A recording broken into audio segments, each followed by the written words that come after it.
Hello everyone, magandang buhay sa lahat at welcome back po dito sa aking Mathematics Tagalog tutorial.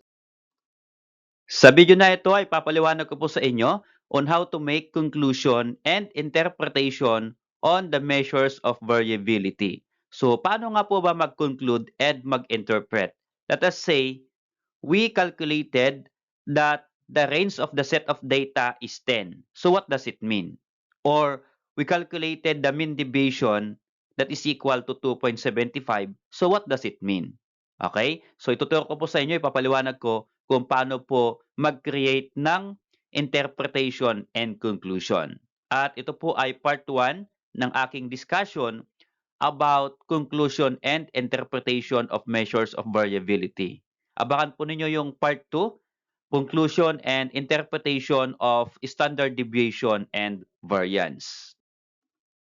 To start the lesson, let us recall first the definition of variability. It refers to the scatter or spread of data around their central tendency. It indicates how the distribution is scattered above and below the central tender. So dapat maunawaan po ninyo kung anong ibig sabihin ng variability. Hindi lang po basta't matuto tayo kung paano mag-compute ng variability, dapat maintindihan po natin ano nga po ba ang variability. Ano po? Para tayo po ay makapag-conclude at makapag-interpret ng result. Okay, so ang key term po natin for variability ay spread or scatter. Kapag ilalagay po natin into figure, ito po yung figure ng variability. Isa po siyang curve, okay? At ito pong main peak po ng ating curve, ito pong pinakang sentro natin, yan po yung tinatawag nating central tendency dito. So yung central tendency, ito po yung pinag-aralan natin before, yung mean, median, and mode. So now naman ay variability. So sa previous discussion ko po, pinaliwanag ko dito kung paano mag-compute ng variability. Okay? Kung paano pag-compute ng range, mean deviation or average deviation, standard deviation, and variance. Okay, ngayon naman, ang focus po natin ay paano nga po ba mag-conclude at mag-interpret ng result ng range at mean deviation. Kaya po sabi ko sa inyo, ang discussion ko pong ito ay part 1 muna, kung paano po mag-interpret at mag-conclude ng result ng range and mean deviation. At yung part 2, abangan po ninyo, ipapaliwanag ko naman po doon kung paano po uh, interpret ng standard deviation and variance. Okay, so let's have an example. Unahin po natin yung range, pero bago po mag-present ng example, ito po muna. Recall the definition of range as the difference between the largest value and the smallest value. So pag sinabi po nating difference, you're going to subtract the highest value minus the lowest value or highest score minus lowest score, yun po yung range. For number 1 example, the following are the scores of grade 8 students on their summative test in mathematics. So we have class A scores 10, 17, 12, 20, 18, 13, 14, and 16. And class B scores are 12, 9, 13, 12, 11, 13, 11, and 14. Okay, so ito po yung different scores ng grade 8 students sa Class A and Class B. Now, ito po yung ating guide questions. Ito po yung ating gagawin. Okay, for number 1, calculate the range for Class A and Class B scores. And number 2, interpret what the range indicates about the variability in scores for each class. And for number 3, discuss the strengths and weaknesses of using the range to measure variability. Okay, so isa-isahin po natin na sagutan o gawin ito pong guide question natin. Unahin po natin yung number 1, calculate the range for Class A and Class B scores. So ito po yung Class A scores, ito po yung Class B scores. So again, as a recall, to calculate the range, subtract the highest score by the lowest score. Okay? So unahin po natin yung Class A. At sa Class A po, ito po yung lowest score 10 at ang highest score po ay 20. So tama po ba? 10 is the lowest and 20 is the highest score. Okay, so if you are going to subtract, range is equal to 20 minus 10, that is equal to 10. So the range of Class A is equal to 10. How about the range for Class B? Ito po yung ating Class B. So, ano po dito yung lowest score and high score? So, bilugan ko. So, ang lowest score po natin ay 9 at ang high score po natin ay 14. So, tama po ba? Yes. 9 lowest, 14 highest. Okay. So, to get the range, subtract the highest and the lowest score, 14 minus 9, that is equal to 5. So, here, the range of Class B is equal to 5. So, yun po yung ating number 1 na gagawin. Calculate the range. Okay, so itask ko po dito yung ating Class A range and Class B range para magkaroon po tayo ng space. At ito po yung number 2 na gagawin natin. Interpret what the range indicates about the variability in scores of each class. Okay, so ito naman ngayon, paano po kaya natin interpret? Ang Class A, ang range po niya ay 10. Ang Class B, ang range po niya ay 5. So ito po yung aking na-prepare simple interpretation. So for Class A interpretation, diverse performance levels among students. The scores are more spread out, showing greater variability among students. Some students scored quiet low, 10, ito po yung low score, while others scored high, 20. Okay. So ano pong ibig sabihin ng diverse performance sa ating interpretation? So paliwanag ko lang po ng konti. So pag sinabi po nating diverse performance, since mas malaki po yung range, ibig sabihin ay magkakalayo po yung scores natin. Okay. So medyo magkakalayo po o medyo watak-watak ng konti. Okay. Kaya po niya sinabing diverse. So iba-iba po yung scores nila o magkakalayo po yung agwat ng scores. Okay, the scores are more spread out. Ito na po yon. So spread out, magkakalayo. Showing greater variability among students. Okay. How about naman yung interpretation ng Class B and then co-compare po natin. So for Class B interpretation, consistent performance among students. The scores are closer together, showing less variability. Students' performance is more consistent, clustered between 9 and 14. Ito po yung 9 kanina, lowest, 14 highest. Okay. So ano lang po ang ibig sabihin ng consistent dito po sa interpretation? So pag sinabi po nating consistent ay halos magkakapareho o magkakadikit po yung scores ng mga estudyante. Okay? Kaya po, kapag mas malaki mas maliit yung range, mas closer po yung data. Closer po yung mga scores ng mga estudyante. Mas malaki yung range, magkakalayo or spread out yung kanilang mga score. So yun po yung ibig sabihin ng range. Okay? Kaya po nakalagay dito, the scores are closer together. So magkakadikit. So, ibig sabihin, halos iisa po yung naintindihan ng mga bata. Ano po? Kasi closer yung alam nila, closer yung score nila. Dito naman sa Class A, mas malaki yung range, spread out yung score. Ibig sabihin kasi kapag interpret natin ito, kapag spread out yung score, may natuto, may hindi natuto. Okay, bakit magkakalayo sila ng score? Kasi kapag natuto lahat sila, ibig sabihin dapat magkakadikit lang yung score nila. Okay? So yun po yung ibig sabihin nun. Okay, so how about this number 3 guide question? Discuss the strengths and weaknesses of using the range to measure variability. Okay, so ito po yung strength and weaknesses. So ang strengths po niya ay quick insight into the spread of scores. Okay, pag sinabi po natin quick insight, makikita po natin kaagad yung spread ng scores. Kasi ito po yung pinakamadaling i-compute, ito pong range.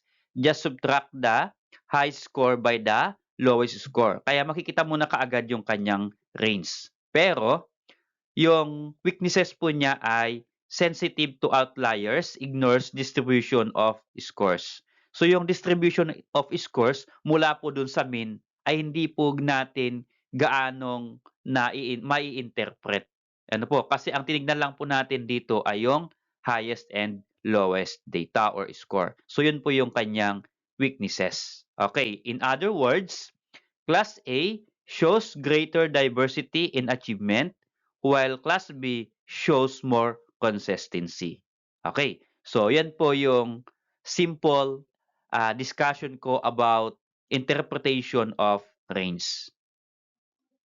Okay, so if we try to figure out the range of Class A and Class B using normal distribution, ito po yon. Okay? So yung Class A ay more diverse. So medyo magkakalayo yung score. Okay?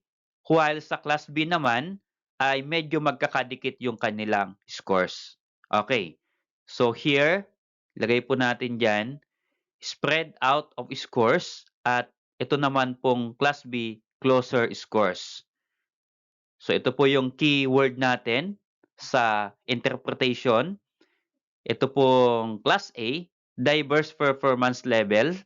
At ito naman pong Class B, consistent performance level. Okay, so how about making conclusion and interpretation of mean deviation?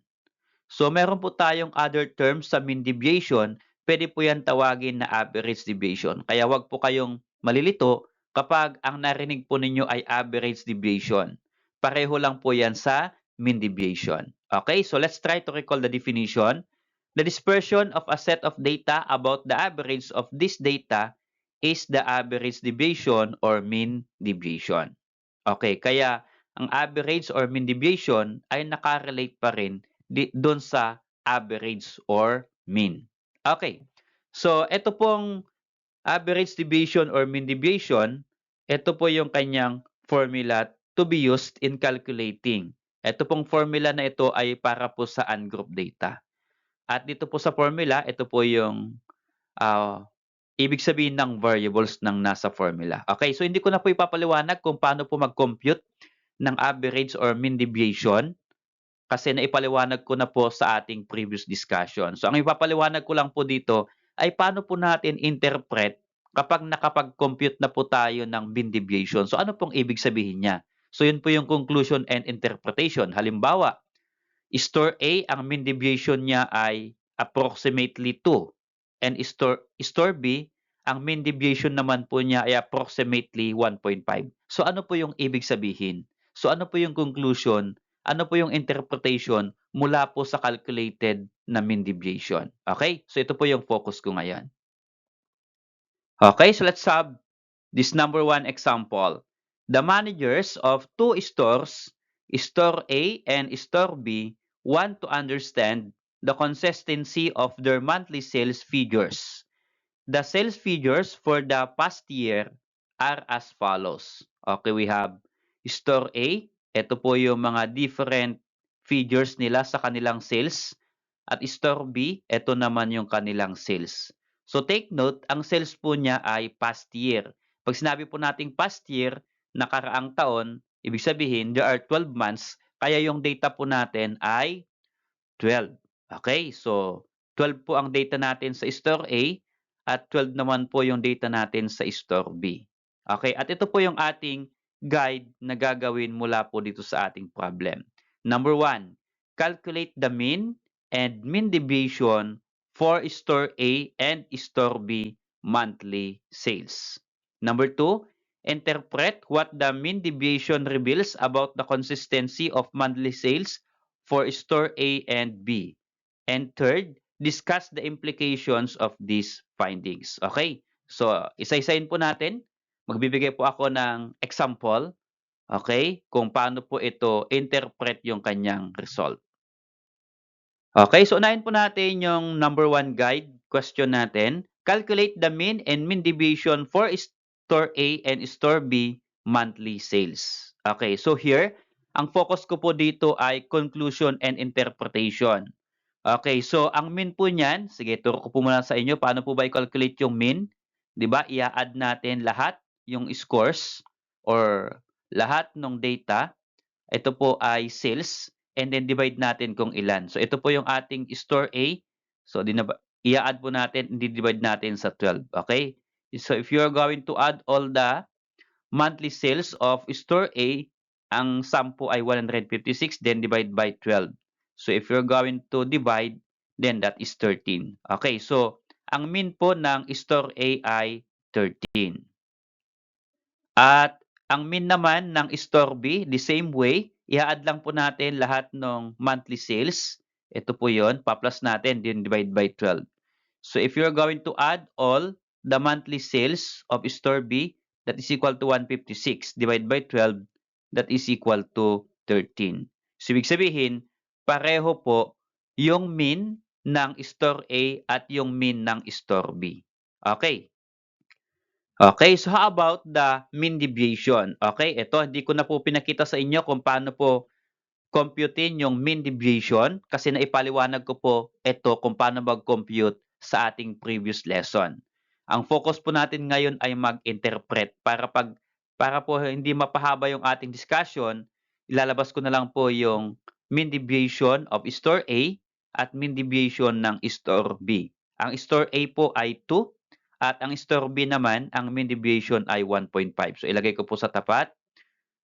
Okay, so mean deviation of store A is 2 at mean deviation of store B is 1.5. Okay, so how about this number 2 guide? Interpret what the mean deviation reveals about the consistency of monthly sales for store A and B. Okay, so tingnan daw po natin yung consistency. Okay, so ito po yung simple interpretation. Higher mean deviation indicates that the store's monthly sales are less consistent, with significant fluctuations from month to month. On the other hand, lower mean deviation is indicative that the store's monthly sales are more consistent. So, store B is more consistent than store A. So, yung store A, 2 yung kanyang mean deviation, ang store B naman, 1.5 yung kanyang mean deviation. So, mas malaki yung store A kaysa sa store B. Kaya ang ibig sabihin niyan, ang store B ay more consistent po yung kanyang sales. Okay? At itong store A ay less consistent. O ang ibig sabihin, sabi ko po kanina, ay diverse.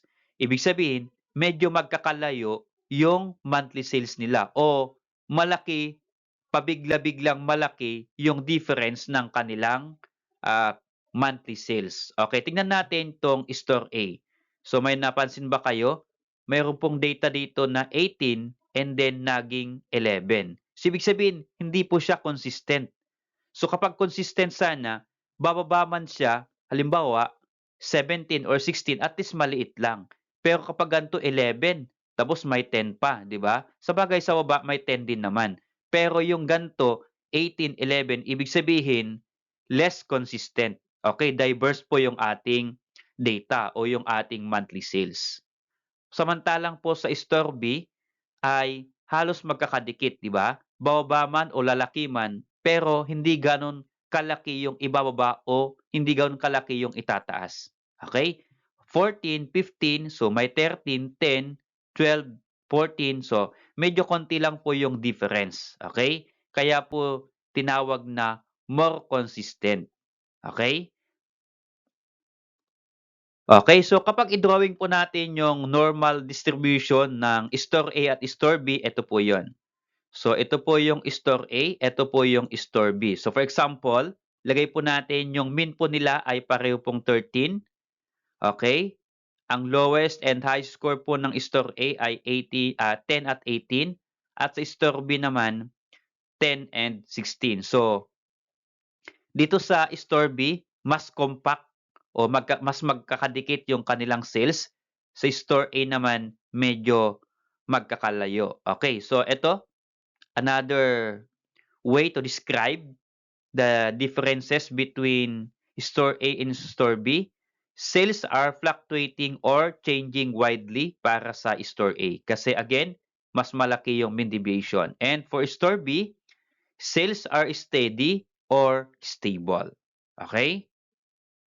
Maraming salamat sa inyong panonood mga anak. I hope na meron kayong natutunan on how to interpret the result of range and mean deviation. At abangan po ninyo yung part 2, ang aking pong discussion about interpretation of standard deviation and variance.